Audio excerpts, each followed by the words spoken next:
ब्रोमेरेट नाम की एक न्यूज वेबसाइट की माने तो 2014 में लगभग 3 महीने में ही ईरान की मोरालिटी पुलिस ने लगभग 2,20,000 औरतों को पुलिस स्टेशन से ले जाकर एक स्टेटमेंट साइन करवाई थी कि अब वो बिल्कुल सही तरीके से हिजाब पहनेंगी। इस बात से आप अंदाजा लगा सकते हैं कि ईरान किस कदर तक इस्लामिक कट्टर देश बनने की राह में है। लेकिन इसमें सबसे बड़ी बात जानने वाली है कि क्या ईरान हमेशा से इतनी कट्टरवादी सोच का रहा है, और अगर नहीं तो आखिर वो क्या वजहें थी जिसकी वजह से आज हम ईरान को ऐसा पहचानते हैं। आज के अपने इस वीडियो में हम जानेंगे दोस्तों कि आखिर कैसे ईरान कैसे एक कट्टर इस्लामिक देश बना। लेकिन उसके लिए जरूरी है कि आप हमारे चैनल को सब्सक्राइब कर लें और बेल आइकॉन को भी प्रेस कर लें। बात सितंबर 2022 की है। ईरान में एक महिला की जान चली जाती है। हत्या का आरोप लगता है धर्म रक्षा की जिम्मेदारी उठाने वाली पुलिस मोरालिटी पुलिस पर। लड़की का नाम था महासा अमीनी, उम्र महज 22 साल और उसके कान से खून बह रहा। ईरान के हिजाब पुलिस ने बताया कि मौत का कारण था स्ट्रोक। लेकिन सबसे बड़ा सवाल उठ रहा था कि आखिर पुलिस कस्टडी में एक के बाद एक कितने लोगों का स्ट्रोक क्यों आ जाता है। इसके बाद शुरू होता है संघर्ष। सड़कों से लेकर ट्विटर तक नारे लगने शुरू हो जाते हैं कि इस्लामिक रिपब्लिक ईरान में पिटाई से कोई नहीं मरता, सब मरते हैं तो बस स्ट्रोक से। यह मुद्दा था धर्म का, और एक तरफ थी ईरान की धार्मिक सरकार और एक तरफ थे ईरान के लोग। दोनों के अपने अपने सवाल और उनके उलझते हुए जवाब। लेकिन ईरान की इस कट्टरवादी इस्लामिक सोच को समझना शायद उतना भी आसान नहीं, इसलिए हमें जाना होगा इतिहास में और समझना होगा कि कैसे एक लिबरल स्टेट से ईरान एक कट्टरवादी देश बना। दोस्तों, ऐसे कड़े कानूनों और विरोध प्रदर्शनों का एक अपना इतिहास रहा है ईरान में। जी हाँ, एक दौर वह था जब 1940 के एक दशक में इसी ईरान में हिजाब पहनने पर पाबंदी लगा दी गई।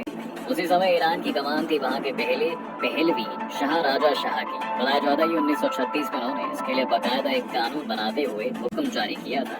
लोग बताते हैं कि उस समय राजा शाह अपने वक्त से बहुत आगे चल रहे थे। उनका मानना था कि अगर हम वेस्टर्न लाइफस्टाइल को अपनाते हैं तो ही हम आगे बेहतर समाज बना पाएंगे और मॉडर्नाइजेशन की तरफ बेहतर तरीके से बढ़ पाएंगे। इसके बाद देखा गया कि जब राजा शाह के बाद की गद्दी जब उनके बेटे मोहम्मद राज पहलवी के हाथ में गई तो उन्होंने भी वेस्टर्न लाइफस्टाइल पर जोर बढ़ा दिया और देश में आधुनिक चीजें लाने पर ध्यान दिया। इसी का असर था कि स्कूलों और कॉलेजों से लेकर पब्लिक प्लेसेस पर लड़कियों और महिलाओं की ज्यादा भागीदारी देखने लगी और अब ज्यादा बेहतर तरीके से लड़कियां आगे आने लगी थी। उस समय देखा जाता था कि तेहरान यूनिवर्सिटी में पढ़ाई से लेकर वहाँ के बाजारों और पब्लिक इवेंट्स में भी महिलाओं के लिए कोई भी पाबंदी नहीं थी। वो आराम से कहीं भी आ जा सकती थी और जो भी काम वो करना चाहें वो कर सकती थी।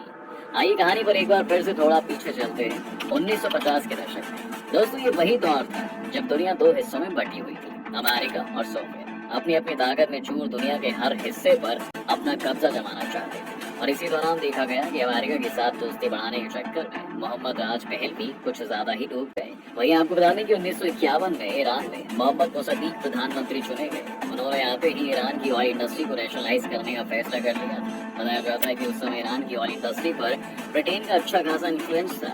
ब्रिटेन को मुसद्दीक की यह बात खटकने लगी और अब ब्रिटेन और अमेरिका मिलकर मुसद्दीक के तख्ता पलट की साजिश बनाते हैं और उनके इस प्लान में मोहम्मद रजा पहलवी भी इनके साथ शामिल थे। इसके बाद मुसद्दीक को अरेस्ट कर लिया जाता है और अब ईरान की गद्दी फिर से मोहम्मद रजा शाह के हाथों में आ जाती है। मुसद्दीक के तख्ता पलट के बाद देखा गया कि ईरान में इस्लामिक एक्सट्रीमिस्ट ग्रुप्स नाराज होने लगे थे। इसके अलावा ईरान में बढ़ते वेस्टर्न लाइफस्टाइल को देखते भी ये इस्लामिक ग्रुप्स पहले ही मोहम्मद रजा पहलवी से नाराज थे और अब तो मुसद्दीक के तख्ता पलट ने वहाँ के आम लोगों को भी खफा कर दिया था।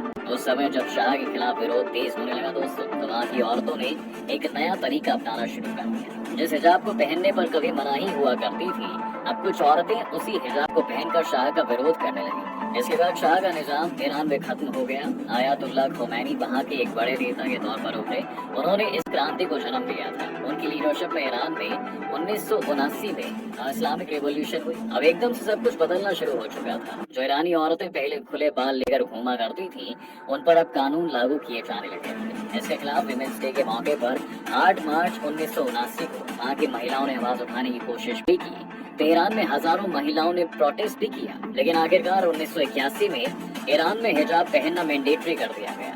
महिलाओं के खिलाफ कई कानून बनाए गए। 7 साल से बड़ी हर लड़की के लिए हिजाब पहनना जरूरी कर दिया गया था और जो यह नियम नहीं मानेगा उसे 2 से 12 महीनों तक की सजा का ऐलान किया गया। इसके अलावा उनको जुर्माना अलग से भरना होगा। देखा ये गया कि लंबे समय तक मॉडर्निटी और प्रोग्रेस के रास्ते पर चलने वाला ईरान और समय में पीछे चलना शुरू हो गया। रातों रात देश को 200 साल पीछे ढकेल दिया गया। बताया जाता है कि 1979 के मार्च के आखिर में एक रेफरेंडम करवाया गया। इसमें 98% से ज्यादा लोगों ने ईरान को एक इस्लामिक रिपब्लिक बनाने के फेवर में वोट किया था और इसके बाद से ईरान का नाम इस्लामिक रिपब्लिक ऑफ ईरान हो गया। आयतुल्लाह खुमैनी के हाथों में गद्दी आ गई थी और इसके बाद नए कॉन्स्टिट्यूशन पर काम शुरू हो गया। नया कॉन्स्टिट्यूशन इस्लाम और शरिया पर बेस था। देखा गया कि नए संविधान के बाद ईरान में शरिया कानून लागू हो गया है। जी हाँ, लड़कियों की शादी की उम्र 18 साल से घटाकर पहले 13 साल की गई और फिर 1982 में उसे और भी कम करके 9 साल कर दिया गया। जिसका मतलब यह है कि 9 साल के ऊपर के बच्चे की शादी करवाना वहाँ पर कानूनन सही हो गया था। इसके अलावा मेल गार्जियनशिप लॉ लागू किया गया। इस कानून ने महिलाओं से सारी ऑटोनॉमी, फ्रीडम और उनके राइट छीन लिए थे। इस नए मेल गार्जियनशिप लॉ के मुताबिक अब हर लड़की और औरत का एक मेल गार्जियन होना जरूरी हो गया था, जिसके रिटन परमिशन के बगैर वो ना कॉलेज में एडमिशन ले सकती थी, ना ही नौकरी कर सकती थी और ना ही शादी कर सकती थी, ना ट्रैवल कर सकती थी, ना प्रॉपर्टी खरीद सकती थी और ना ही बैंक अकाउंट खुलवा सकती थी और ना ही अबॉर्शन करवा सकती थी। दोस्तों, तब से लेकर अब तक ईरान में इस्लामिक कानून ही लागू है और कई तरह की दूसरी पाबंदियां भी लगाई जाती रही, लेकिन इन कानूनों और सरकारों के खिलाफ भी हमेशा से कई एक्टिविज्म और आवाजें उठाई जाती रही हैं। आपको बता दें कि ऐसा ही एक्टिविज्म चालू किया था सोशल एक्टिविस्ट मसीही एलिनाजेट ने। उन्होंने एक समय हिजाब लॉ के खिलाफ व्हाइट वेडनेसडे नाम का कैंपेन शुरू किया था।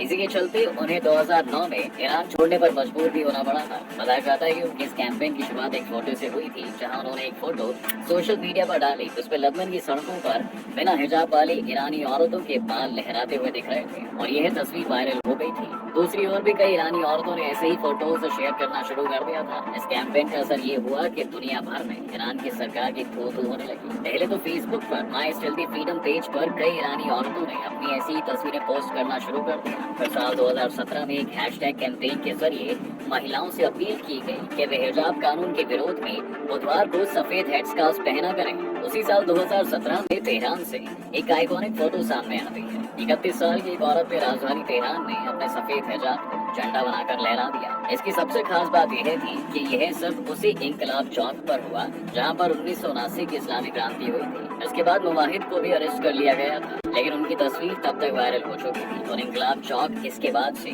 महिलाओं के विरोध का ठिकाना बन गया।